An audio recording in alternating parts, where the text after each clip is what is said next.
First, I want to make sure that everyone has spoken who wants to speak. And it looks like that is the case. Second, Bishop, you were at the court this morning, were you? Yes. And I assume there were cameras there for the arraignment? Yes. And when Judge Hunter was put into handcuffs, that was taped and... It was not videotaped. They took her behind the door and put the handcuffs on her behind the door. Right. So I don't think any cameras caught her. Okay. I won't ask our... Yeah, I won't ask our friends in the media if they caught that or not, but don't have any reason to believe that that did not occur. Which is, that's not the county that I've grown up in, and I don't know why that happened.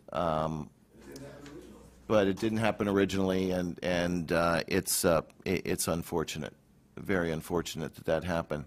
I put out a call a few weeks ago, a general call saying that I was hoping that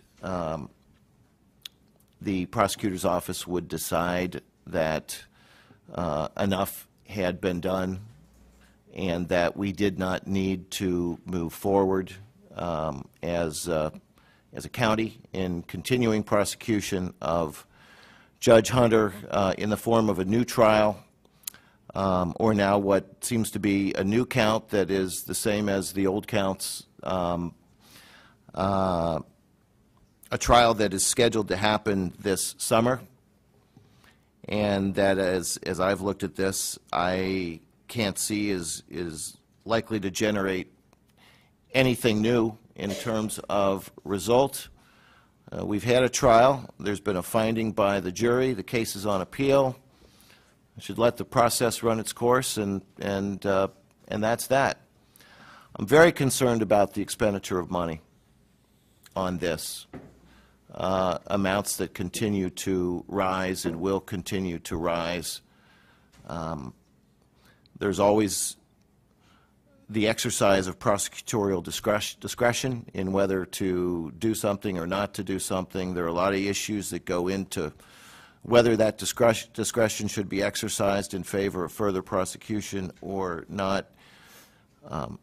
In my mind, you can't help but have to balance the outcome with how that money could otherwise be spent in issues of public safety, in making sure that our courtrooms are not too crowded, to handle the cases in a timely manner of those that have engaged in behaviors that put people's lives at risk, and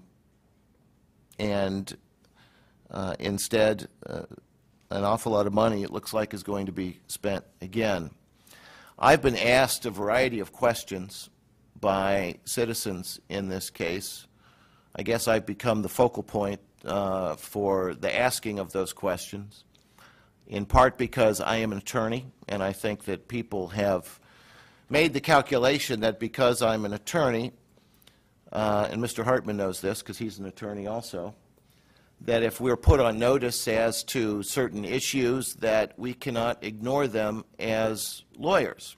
In fact, when I was testifying at the trial under subpoena, Special Prosecutor Croswell got very aggressive with me because, in fact, he was attacking me, alleging that I had a duty to go to the Disciplinary Council of the Ohio Supreme Court relative to the activities of the prosecutor's office, and that my efforts at trying to get instead special counsel hired for Judge Hunter as opposed to going to the Disciplinary Council was itself an ethical violation. Seems to me that if that's the standard that the prosecutor's office wants to set, that it needs to be followed in every instance, okay? Now, my own ethics attorney has told me that what Prosecutor Croswell did and what he alleged is not, in fact, what the law is. So I'm okay as far as that goes. But it troubles me with respect to this case that that kind of action would be taken in court, that accusation being made without any legal justification against an elected official, solely for the purpose of trying to win a case and to impugn my character and to defame me publicly. And mind you, this is a case where, when I was subpoenaed, I asked the prosecutor's office if they, as my attorneys, needed to meet with me about the nature of my testimony because I'm their client and I'm under subpoena.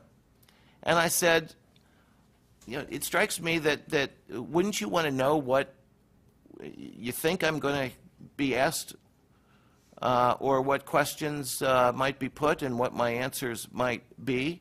And honestly, I think I need to be prepared a little bit so that I don't say something inadvertent that I shouldn't say. For example, if I get asked a question about something that happened in executive session, and I'm not supposed to talk about it, I would want to be advised on that. Well, the prosecutor's office said, well, we're conflicted on this, so you need to talk to the special prosecutor. So I went to the special prosecutor, and they said, oh, we know what you're going to talk about. We don't need to prep you about anything. Don't worry. So then everyone feigns surprise during the trial about, oh, gosh, you know, we had no idea that you felt this way or had these things to say or so on. And so it's all a game. It was all a game, frankly, in how I was treated in this process. And I'm saying all this publicly today because I'm really angry that Judge Hunter was put into handcuffs today, okay? Yes. I'm really angry about this. I'm angry about the fact that when I raised this question about the sense of spending another $500,000 of taxpayer money, which it is our job to oversee the expenditure of taxpayer dollars. It is our business. That when I said that a few weeks ago, I was publicly challenged later on that night by the prosecutor to mind my own business. All right? And that happened after I had spoken that same day with an assistant in the prosecutor's office and shared the story I just shared with you and said, I'd really like to know what the office's response to that is, because I think I'm owed a public apology. And I want to know if I'm going to be subpoenaed again, that I will be represented. And I'm not going to be embarrassed or surprised in court by the very office that's supposed to represent me when I've asked them ahead of time for help. All right? And I'm told that the reaction of the office to my question is something that I can't get an answer back to. I don't know what's going on here. Well, yeah, okay. So I'm sharing this because this whole thing is very distressing to me, how it's being manipulated and managed. I would like to know, as a matter of law, we have once been asked to approve the retention of special counsel in this matter. Is that an ongoing thing forever, or do we have the opportunity to revisit that? And I'm not going to put anybody on the spot today, but it's a legal question that I want answered. Does the retention of special counsel for one trial mean that that carries over to another trial? All right, there's been a new indictment now. It's a whole new matter. It's a whole new case. Seems to me that there would have to be the same process gone forward where if there's going to be special counsel, that request has to be made of the court and we have to approve it again. Mr. if we're going to Commissioner, approve it. we'll ask that question to the prosecutor's office, but the terms that are being used here need to be very precise here, because special counsel, in my experience with the administration, is representing the county commissioners and these offices. I think your question is special prosecutor as it relates to the operation of the court. Special prosecutor is under the auspices of the court, not the county commission, for its appointment and all those types of things, and does not come through this body.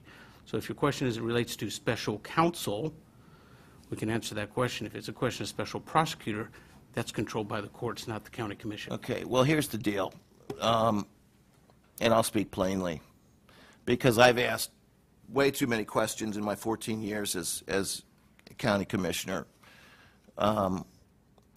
of the office for a legal opinion, and what I get back is an extremely narrow, literal response to the question that I've raised, as opposed to what I know as an attorney is supposed to do when a client asks a question, which is, you understand that your client may not have asked all the questions that need to be asked, and you need to give a complete answer. It's like that admonition of telling the truth, the whole truth, and nothing but the truth. Doesn't mean that you can only tell part of the story. You got to tell the whole story, all right? So when I'm asking a question, and we'll work through this, Administrator Sigmund, but I think you know what I'm asking, and I think that our lawyer would know what I'm asking, and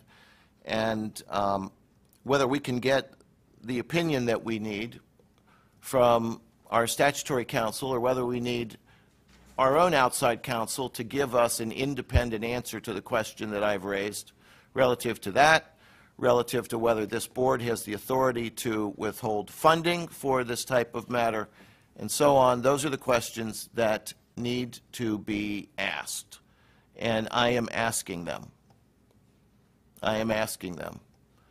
I do hope that my colleagues on the board will be willing to weigh in on this matter. I would ask of all of you that you not ask an answer of them today, because I want them to think about it. I want them to pray on it. I want them to consult on it, and I want them to come to a just decision as to what needs to be done,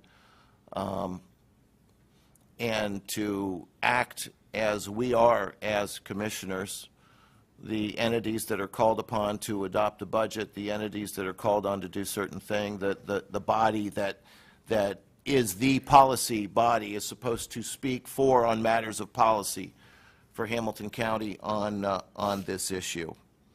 I don't believe that another trial is in our best interest at all. I think it's a waste of public money.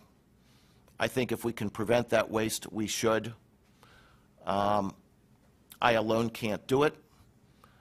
I'm asking that we all also pray for Joe Dieters and ask Joe to come to the right decision in this matter, in the best interest of Hamilton County, and that the right action gets taken well before any more money is spent and wasted on another trial, and certainly well before the summer is upon us when these next matters are scheduled. And I thank you all for being here today.